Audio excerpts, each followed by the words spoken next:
Hello and welcome to Defense Dynamics. I am Danveer Singh, your host from New Delhi.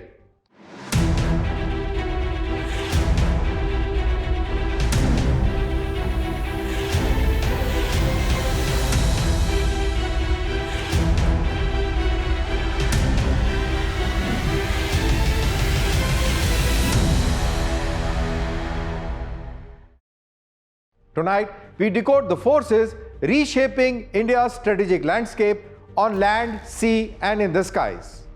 Why for India, a unified rocket force is no longer an option but a strategic necessity. Which Asian navies are shaping the undersurface power game in Indian Ocean region, and why Pakistan's much-hyped Hangur submarine isn't a big threat it's made out to be. And why India's defense minister's call to make jet engines in India by Indians and on Indian soil could finally power the dream of a fully indigenous Indian fighter jet. And finally, in my take tonight, the Russia-Iran railway corridor and the new geopolitical tracks it's laying across Eurasia. But before that, here are the major defense headlines first.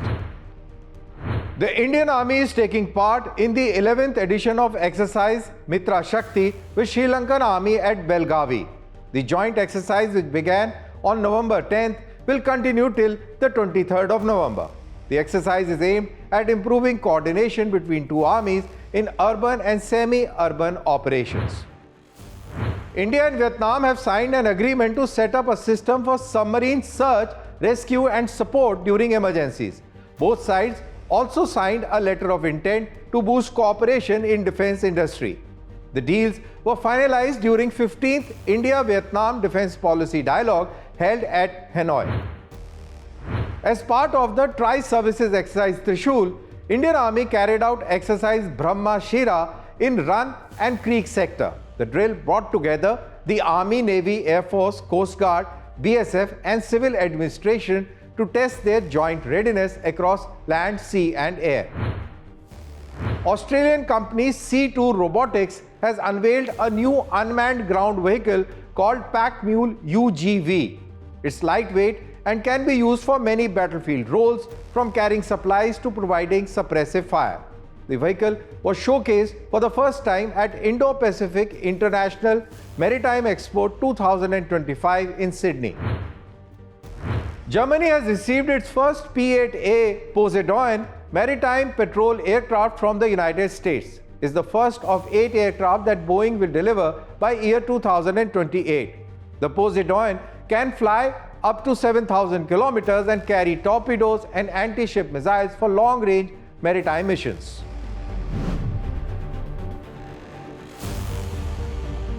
The 21st century battlefield is about precision, range and readiness. Tonight, we decode a vital question shaping India's future deterrence posture. Why is a unified rocket force not just an option but a strategic necessity? As our adversaries modernize their missile forces, India's need for integration, speed and synergy becomes paramount.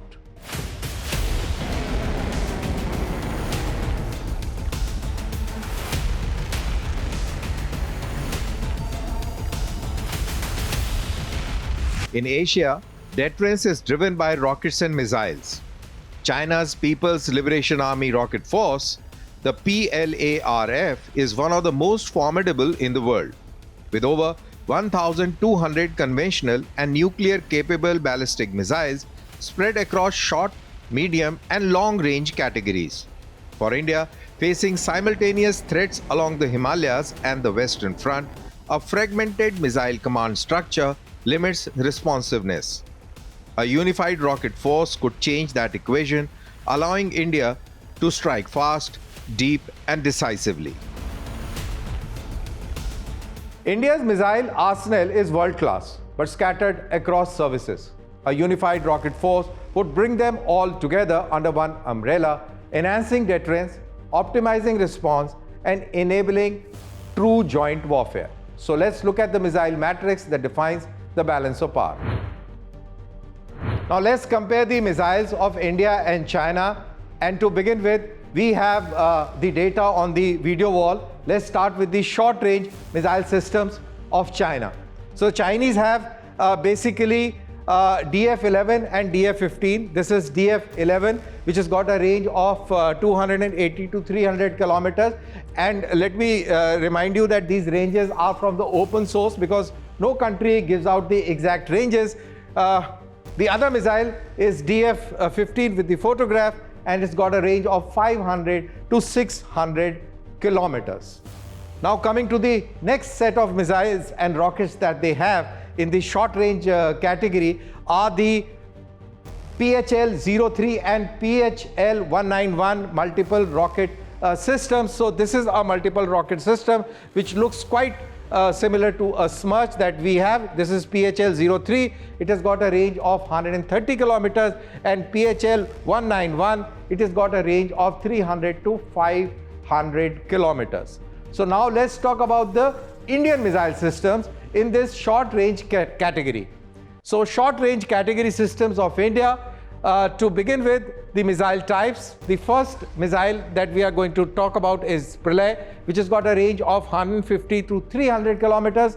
Thereafter, we will show you Prahar. This is Prahar missile, which has got a range of 150 kilometers. And in the same category, we also have BrahMos-Land. So BrahMos-Land has got a range of 300 to 450 kilometers. Now next set of missiles that India has is basically are the rocket systems that we are going to talk about. They are the tactical rocket systems. So first is Smirch, which has got a range of 70 to 90 kilometers. This is the Smirch rocket system. And then Pinaka rocket system, fully made in India. It has got a range of minimum 45 and max to 90 kilometers. So this is the arsenal that we have in short range categories. Now let's talk about the medium range category of missiles, both with India and China. So to begin with, the Chinese have DF-21 missiles in the medium range category with a range of 1500 to 1800 kilometers, followed by DF-26. This is the photograph of DF-26, and it's got a range of 4000 kilometers, up to 4000 kilometers. Now let's talk about the Indian missile systems. Now Indian missile systems in the same category are the Agni-1. So this is Agni-1. It has got a range of 900 to 1200 kilometers. This is also with the army. And then Agni-2, which has got a range of 2000 to 3000 kilometers. So these are the two Agni missiles that we have in this category of medium range, followed by a missile system that is called Shaurya and Nirbhaya cruise missiles. So we have Shaurya missile, which has got a range of 1700 to 1900 kilometers, and Nirbhaya cruise missile, which has got a range of 800 to 1000 kilometers. And when we talk of the Chinese system in the long range category, this is the long range systems of China that we will be talking of. First is DF-31. Now DF-31 has a range of 7000 to 8000 kilometers, quite a huge range, intercontinental ballistic missile. And then another category of missile is DF-41, which has got a range of 12,000 to 15,000 kilometers. So these two are the intercontinental ballistic missiles. And India, in this similar category of missiles, that is the long range category of missiles, we have Agni-4 and Agni-5. To begin with, Agni-4, it has got a range of 4000 kilometers, and Agni-5, which has got a range of over 5000 kilometers. So a point to note here is that India is likely to test Agni-6, that was indicated by India's Defense Minister, Mr. Rajnath Singh, in one of the interview very recently. But the next revolution isn't just about range, it's about speed. The era of hypersonic weapons has already begun, and both India and China are racing to master it. China has operationally tested the DF-ZF hypersonic glide vehicle, capable of traveling at over Mach 10 and maneuvering mid-flight, making it nearly impossible to intercept. India, meanwhile, has successfully tested the Hypersonic Technology Demonstrator Vehicle, the HSTDV, developed by the Defense Research and Development Organization of India. This technology will power future systems like BrahMos-II, expected to reach the speeds of Mach 7, thus giving India the ability to deliver fast, precise, and deep strikes, an answer to the Chinese hypersonic glide vehicle. India's current missile assets are spread across the Army, Navy, Air Force, and strategic forces. A unified rocket force would centralize control, streamline targeting, and enable coordinated precision strikes across theaters. It would also integrate with India's upcoming theater commands, ensuring synchronized operations from space-based intelligence to missile launch authorization. China's rocket force is an independent service branch operating under centralized command and strategic doctrine.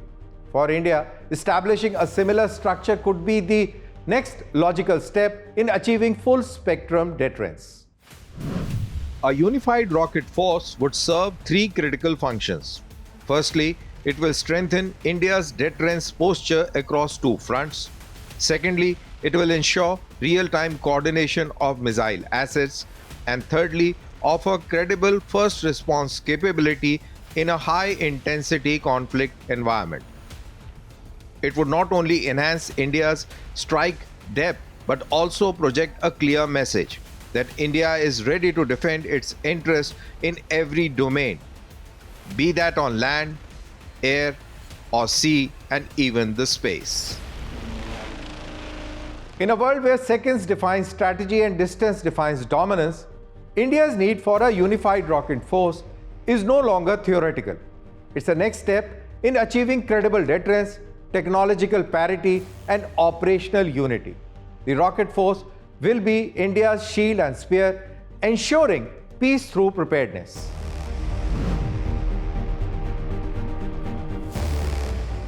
In the vast expanse of the Indian Ocean, a silent race is underway. One fought not on the surface but deep beneath it. From the Malacca Strait to the Arabian Sea, submarines are becoming the ultimate game changers in the context for maritime supremacy. Tonight we ask which navies are shaping the undersea power dynamics in South and Southeast Asia, and why Pakistan's much hyped Arihant-class submarine may not be the big challenge it's projected to be for India.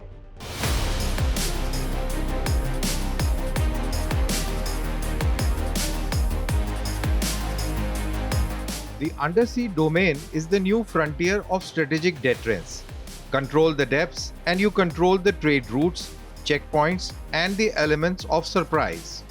In South and Southeast Asia, 4 navies are shaping the new underwater order: India, China, Indonesia, and Singapore. Each is investing heavily in stealth, endurance, and strike capability, the 3 pillars of submarine warfare. Let's start with the biggest undersea player in Asia, that's China. Its expansion isn't limited to South China Sea, it's pushing westwards into the Indian Ocean using ports, bases, and partnerships. The People's Liberation Army Navy operates over 70 submarines, including 10 nuclear-powered and 6 ballistic missile SSBN platforms. Its Type 094 and upcoming Type 096 SSBNs form the backbone of China's sea-based nuclear deterrence. Chinese conventional submarines like Type 039A Yuan-class, equipped with Air-Independent Propulsion System or the AIP, are being exported to friendly nations including Pakistan. India's answer lies in its strategic triad: the ability to launch a nuclear strike from land, air, and sea, and at the heart of the deterrent lies Arihant-class SSBNs. They are silent, secure, and ever ready. India's Navy operates a balanced mix of nuclear and diesel-electric submarines, including INS Arihant and INS Arihant, forming the country's nuclear deterrence core. The Indian Navy also deploys Scorpène-class submarines for conventional operations equipped with Exocad missiles and advanced sonar suits. Futuristic projects are underway for 6 new indigenous nuclear attack submarines or the SSNs and Project 75I, which is an AIP-equipped diesel-electric submarine aimed at closing the technological gap with China and now also Pakistan. So where does Pakistan's new Hangoor-class submarine fit in this evolving equation? Despite the hype, the threat it poses to India's maritime dominance remains very limited. Pakistan's Navy is acquiring 8 Hangoor-class submarines from China, derived from the Type 039B Yuan-class design. 4 of these will be built in China and 4 at Karachi shipyard. Each submarine will have an air-independent propulsion system and have a range of nearly 7,000 kilometers.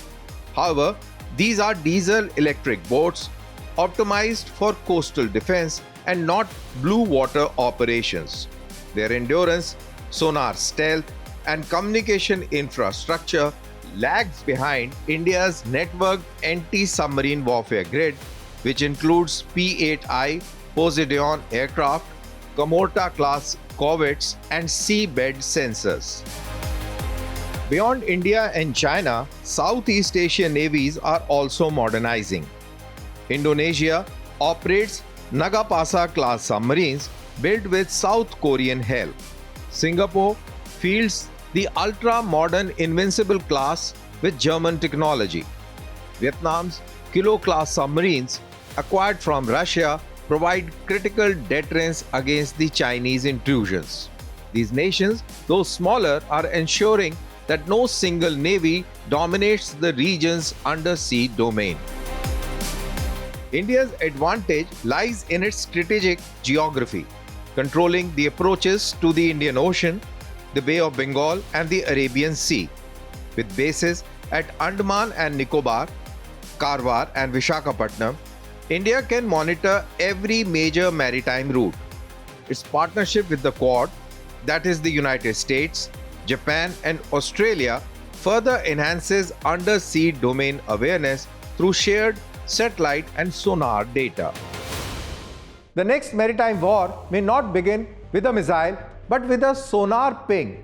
India's edge in undersea warfare comes not just from platforms, but from preparedness, surveillance, and strategic foresight. Pakistan's Hangoor class may add noise, but not balance. In the silent world beneath the waves, India still holds the advantage: deep, decisive, and dominance.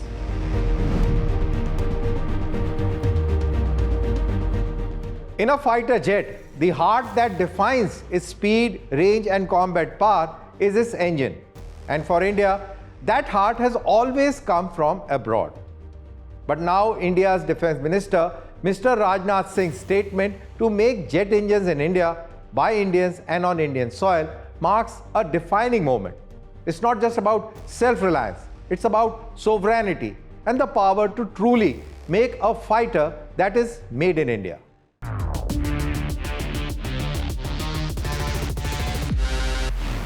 For decades, India's fighter jets have flown with foreign engines, from British Rolls-Royce Avon in early NATs to the American GE F404 and F414 engines in the Tejas and the upcoming AMCA. While India mastered aircraft design through HAL and ADA, the ability to design and build jet engines remained an elusive frontier. Now the government's push for indigenous engine manufacturing is poised to close that technological gap. Jet engines aren't just mechanical marvels. They are a statement of national power. Only a handful of countries like the United States, Russia, France, the United Kingdom, and China have mastered this art. And now India aims to join that elite club. A modern fighter jet engine operates at over 1500 degrees centigrade with rotating blades spinning faster than 10,000 revolutions per second. It requires cutting-edge metallurgy, precision engineering, and advanced materials that can withstand extreme stress and temperature. Each engine has more than 20,000 individual components, from turbine blades to combustion chambers, all of which must perform flawlessly. Developing such technology indigenously means achieving master in turbo machinery, AI-based controls, and thermal management. India is already in advanced discussions with GE Aerospace for co-production of F414 engines in India, the power plant of Tejas Mk2 and AMCA Mark 1. But beyond that, the government wants Indian scientists, engineers, and industry to absorb that technology and build the next generation turbofan indigenously. This would mean an Indian design, Indian material science, Indian testing infrastructure, and ultimately Indian intellectual property. It isn't just about aircraft engines, it's about ecosystem creation, because once India can build jet engines, it can also design UAV propulsion systems, ship gas turbines, and space engines. Basically, it's a multiplier for every domain of national power. Building jet engines at home aligns with India's vision of Atmanirbhar Bharat in defense. It reduces dependence on foreign suppliers, ensures security of spares during conflict, and creates an industrial base for exports. It also fuels India's ambition to become a global aerospace hub, with joint ventures, startups, and private manufacturers entering the defense supply chain. The journey from Tejas to AMCA is the story of India's aerospace maturity. Tejas proved India can design a 4.5 generation fighter. AMCA aims to prove that India can build a 5th generation stealth jet with its own radars, sensors, and now its own engine. Once achieved, India would be among only a handful of nations to field a completely indigenous fighter jet powered by its own innovation. In aviation, independence isn't about airframes, it's about engines. When India builds its own jet engine, it will not just power a fighter, it will power a dream, a generation, and a new era of technological sovereignty. Owning your own engine means owning your skies. Without it, you are actually assembling someone else's power.